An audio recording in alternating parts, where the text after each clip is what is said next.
Namaskar to all. Welcome to Saffron Educational and Medical Foundation, an opportunity to be your own doctor today.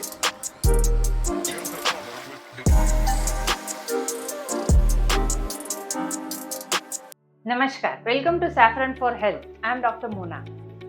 Every time we used to talk about the different topics. गर्मी बहुत ज़्यादा है, but don't worry, बारिश की season आने वाली है. जल ही जीवन है. बिना बारिश के पानी के हम रह नहीं सकते हैं. बारिश आती है तो पीने का पानी मिलता है. धरती में एक नई सी जान आ जाती है. इसीलिए बारिश की सीजन जो है, यानी कि जो रेनी सीजन है, वो मनुष्य के लिए, बाकी सारे जो भी पृथ्वी पर जानवर है, जो जीव है, उन सब के लिए बहुत ही वरदान रूप है. पर ये वरदान भी कभी कभी हमारे ध्यान ना देने से, हमारी गलती की वजह से श्राप भी बन सकता है. जी हाँ, मैं बात कर रही हूँ बारिश में पानी के साथ आने वाले अलग अलग डिजीज की. अगर हम थोड़ी सी अच्छे से हाइजीन पॉइंट ऑफ व्यू ध्यान रखें और हमारी ओर से कोई भी गलती ना करें तो हम अच्छे से प्रिवेंशन पे जा सकते हैं. लेकिन अगर फिर भी कई जगहों पे इस तरह से होता है कि पानी के जो पूल्स है वो भर जाते हैं, उसकी वजह से मच्छर बढ़ जाते हैं, काफ़ी सारे अलग अलग बैक्टीरियल इन्फेक्शन वगैरह. बारिश ही एक ऐसी सीज़न है कि अगर हम गंदगी ज़्यादा रखेंगे और जो स्वच्छता के नियमों को नहीं मानेंगे तो बीमारियों को इन्विटेशन दे रहे हैं. तो ऐसे कुछ कॉमन डिसीज जिसे हम बोल सकते हैं जो स्पेसिफिकली रेनी सीजन में एग्रीवेट होते हैं, जिससे प्रिवेंशन होना बहुत ज़रूरी है. और अगर आ गया तो क्या कर सकते हैं. Let's start. How to welcome the rainy season and how to battle with the rainy disease. तो बेसिकली कुछ ऐसे कॉमन डिजीज मैं आज आपको पिक करके बता रही हूँ जो almost out of every 10% you can find in 4 to 6%. Right. So on an average 40 to 60% लोगों में ये सारे प्रॉब्लम्स बारिश के सीजन में होने के मैक्सिमम चांसेस होते हैं. तो आज हम देखेंगे dengue, chikungunya, malaria, stomach infection, leptospirosis और influenza common cold and fever. कुछ नहीं तो हम में से किसी न किसी को बारिश के 4 महीने में एक बार तो सबसे ज्यादा खांसी, जुकाम, बुखार ये तो होता ही है. ऑलमोस्ट हम बोलेंगे 10 में से 9 लोगों को. तो क्या करना है? भाग के डॉक्टर के पास जाके बहुत सारी मेडिसिन लेना है, हाइपर हो जाना है? नहीं, ज़रूरत है वहाँ पे मेडिकल हेल्प बहुत अच्छी चीज़ है. लेकिन अगर नेचुरोपैथी, होम रेमेडीज से आप अपने आप को क्योर कर सकते हैं तो why not. Let's start. First of all हम बात करेंगे dengue. Dengue is the most common disease in the rainy season. Why it spreads? The cause of the most common to spread this dengue is the female mosquito bite. हम सब जानते हैं mosquitoes हर जगह होते हैं, हमारे घर में होते हैं, गार्डन्स में होते हैं, हम बाहर घूमने जाते, चलने जाते, हर जगह मॉस्किटोज होते हैं. तो मॉस्किटो बाइट से सबसे ज्यादा फैलता है डेंगू.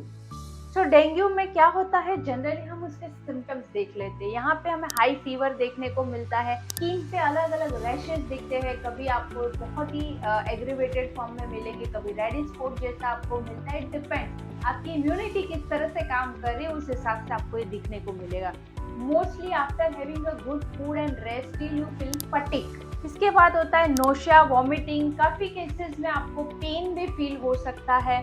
अलॉन्ग विद दैट आपके जो प्लेटलेट काउंट्स है वो लो होते हैं. जनरली अगर आपको बुखार 3-4 दिन से ज़्यादा कंटिन्यूस रहता है तो आपके डॉक्टर जो है आपको नॉर्मल ब्लड टेस्ट यानी कि CBC रिपोर्ट निकालने को बोलते हैं, जिसमें आपका हेमोग्लोबिन लेवल, आपके रेड ब्लड सेल्स, आपके WBC along with that platelet count, क्योंकि platelet counts and WBC are the warriors of our body.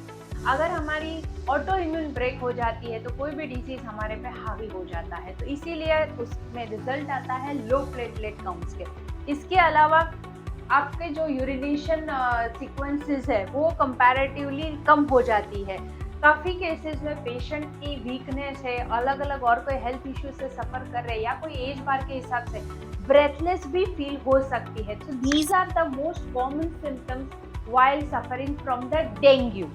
इसके अलावा भी plus minus according to person कुछ सिम्टम्स वेरिएशंस में हो सकते हैं, but these are the common symptoms. See, whenever the problem arrives, basically first two things are there. आपको थोड़ा सा फटीग और हल्का सा फेवरिश लगता है, तो काफ़ी सारे उसमें रीजंस होते हैं. ऐसा नहीं है कि हमें तुरंत डेंगू को ही पकड़ना है, लेकिन अलॉन्ग विद दैट जो स्पेसिफिक सिम्टम्स डेंगू के हैं आपको उसे समझना होता है, राइट.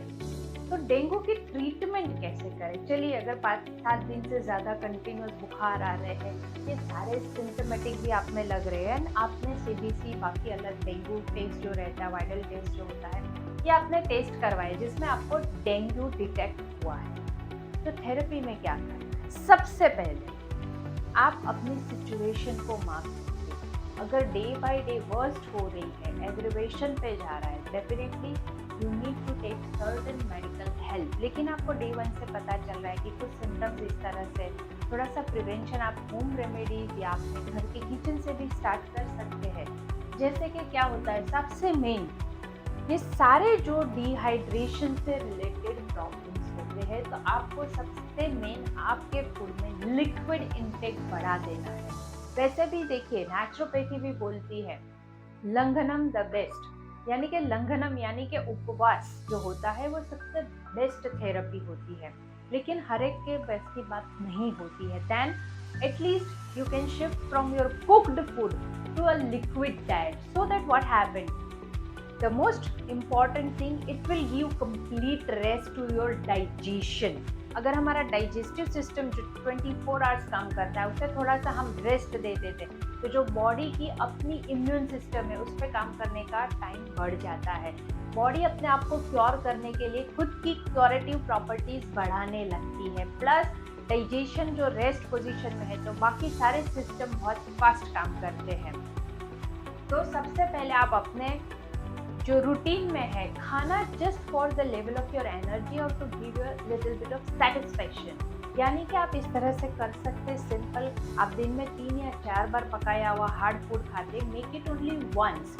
रेस्ट, आप फ्रूट्स ले सकते हैं, कोई भी शुगर कैन जूस है या अनार का जूस है, ऑरेंज का जूस है, सीजन के हिसाब से आप ले सकते हैं. इसके अलावा मूंग का पानी है, गर्म सूप है, जो सबसे बेस्ट मेडिसिन मानी जाती है. अगर आपको थोड़ा सा एसिडिक रिफ्लक्शन जैसा लग रहा है, थोड़ा हॉट ज़्यादा फील कर रहा है, तो आप सौंफ और जीरा का पानी भी ले सकते हैं. इन शॉर्ट, आप अपने रूटीन में 80% से ज़्यादा लिक्विड पे शिफ्ट हो जाइए. 20% just to satisfy and to provide the energy to your body. आप हल्का सा खिचड़ी है, दाल चावल है, इस तरह का जो ईजीएस्ट वे से फास्ट डाइजेशन होता है, वैसी चीज़ लीजिए. स्पेसिफिकली आपको डीप ब्रीदिंग और प्राणायाम सबसे ज़्यादा करना है, क्योंकि आपकी पोजीशन थोड़ी सी वीक रहेगी, फटीग फील कर रहे होंगे, मूडलेस थोड़ा सा रहेगा, एनर्जी कम रहेगी. तो सबसे ज़्यादा ज़रूरी है बॉडी को ऑक्सीजन लेवल देना, क्योंकि हमारा जो ब्रेन है ना, वो सिर्फ ऑक्सीजन और ग्लूकोज ब्लड से कंज्यूम करता है. तो अगर ये 2 चीज़ों की कमी हो गई, तो आप सोचिए कि ब्रेन जो हमारा एक मैसेजिंग सेंटर है, ट्रांसपोर्ट सिस्टम पूरी बॉडी से यहीं से न्यूरॉन्स के हेल्प से होती है, तो अगर वो वीक हो गया तो मूवमेंट से लेके सारी चीज़ों में रेस्ट्रिक्शंस एंड डिस्टर्बेंस आ सकते हैं. Best way oxygen consumption. तो उसके लिए नॉर्मली आप कोई भी पोजीशन में डीप ब्रीदिंग और सूक्ष्म प्राणायाम कर सकते हैं, जिससे आप अपनी ब्रीदिंग में ऑक्सीजन लेवल को बढ़ा सकते हैं. This is the only way in the globe which will zero cost and easy, right. तो हमें उसके लिए कोई पोस्चर, कोई पोजीशन मेंटेन करने की ज़रूरत नहीं पड़ती है. अगर आप लेटे हैं तो लेटे लेटे भी डीप ब्रीदिंग कर सकते हैं. आप रेस्टिंग पोजीशन में बैठे हो तो आप उस तरह से भी कर सकते हैं. In short, there is no posture and specific position required for the deep breathing. Deep breathing means जब भी आप सांस लेते हैं आपका पेट खुल के बाहर आना चाहिए, जब भी आप सांस छोड़ते हैं तो आपका पेट सिकुड़ के अंदर होना चाहिए. That is the right technique of breathing. काफ़ी लोगों में ये रिवर्स होता है, तो मेक श्योर ये टेक्निक आपके साथ प्रॉपर होनी चाहिए. मोस्टली अगर थोड़ी सी भी ताकत है आप में, सुबह उठ के 6 से 8 के बीच में, if possible, if your body allowed, then do some Surya Namaskar and Tadasana, which will help to circulate your blood. and also Surya Namaskar से आपका जो नेचुरोपैथी के point of view sun bath और एयर बाथ इजीएस्ट से हो सकता है. कुछ हर्ब्स है जिसकी हम हेल्प ले सकते हैं, जैसे कि गिलोई.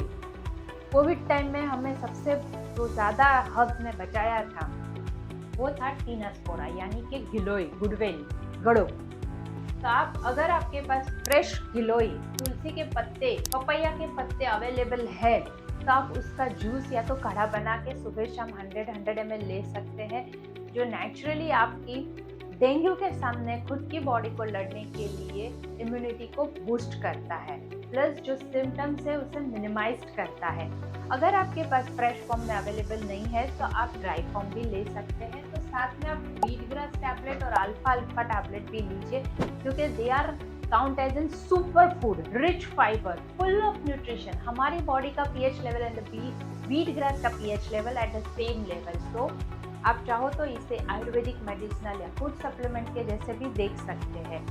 तो अगर डेंगू हुआ है तो रेस्ट कीजिए, फूड पैटर्न को थोड़ा सा चेंज कीजिए, कुछ नेचुरल हीलिंग थेरेपीज जो होती है जैसे कि आप प्राणायाम है, सन बाथ है, एयर बाथ है, एनिमा अगर आप ले सकते हैं तो इस तरह के थोड़ी सी थेरेप्यूटिक वे पे भी जाइए।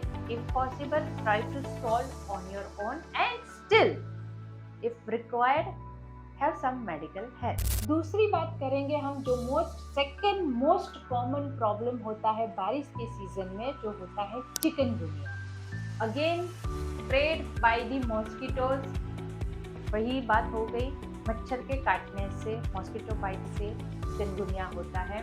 बेसिकली स्टैग्नेटेड वाटर्स जहाँ पे होते हैं, खुले पानी के जो एक पूल जैसा बन जाता है, गंदा पानी जहाँ पे हम बोलते चॉकअप हो जाता है, तो ये सारी जगहों पे the favourite place for the mosquitoes जो अपनी फैमिली बढ़ाते हैं वहाँ, तो वो वहाँ पे सबसे ज़्यादा पाया जाता है। आप गलती से भी वहाँ से चल के जा रहे हो और आपको मॉस्किटो बाइट हो गया तो you are much prone to face the chikungunya. Chikungunya एक ऐसी चीज़ है कि जो जल्दी छोड़ता नहीं है। हमने देखा है अपनी ओपीडी में काफ़ी सारे पेशेंट्स आते हैं जो चिकनगुनिया तो उनको 6 महीने पहले हुआ था, लेकिन उसके सिम्टम्स आज भी बॉडी में है, उसकी वजह से तकलीफ आज भी सफ़र कर रहे हैं। तो बेसिकली क्या होते हैं symptoms? Acute joint pain, this is the most common symptom.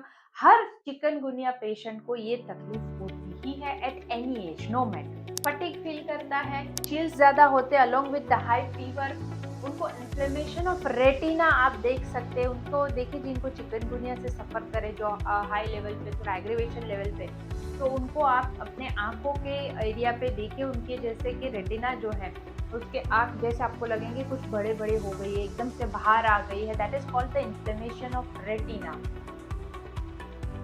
Heart muscles और किडनी भी कभी कभी अफेक्ट होते हैं सीवियर केसेस में, क्योंकि देखिए चिकनगुनिया जो है वो सीधा आपकी बॉडी में इन्फ्लेमेशन क्रिएट करता है, अलॉन्ग विद दैट आपकी खुद की क्यूरेटिव प्रॉपर्टीज पे हमला करता है, यानी कि आपकी इम्यूनिटी को ब्रेक करता है। तो हार्ट मसल्स जो है काफ़ी टाइम स्टीफ हो जाते हैं because of the inflammation, low blood circulation. Along with that हमारी किडनी, हम जानते हैं it is the best detox organs of our body. 24/7 kidney और हमारी जो हार्ट है काम करते ही रहते हैं, ज़रा भी रेस्ट नहीं होता है।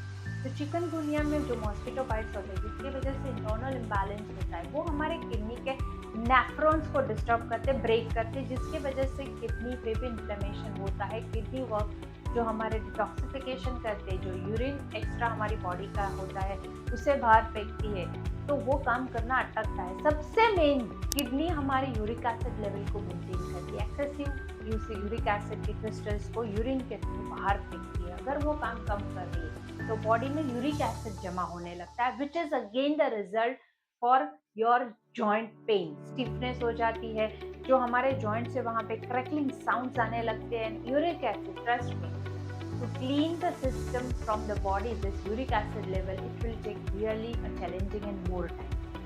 That is the reason कि चिकनगुनिया के रिपोर्ट्स नॉर्मल आ रहे हैं, लेकिन जो जॉइंट पेन उनके है, जो बॉडी एक होता है, आफ्टर 6 months और a year भी आपको फील होता है, because the detoxification and cleansing process is not as per the requirement of your body.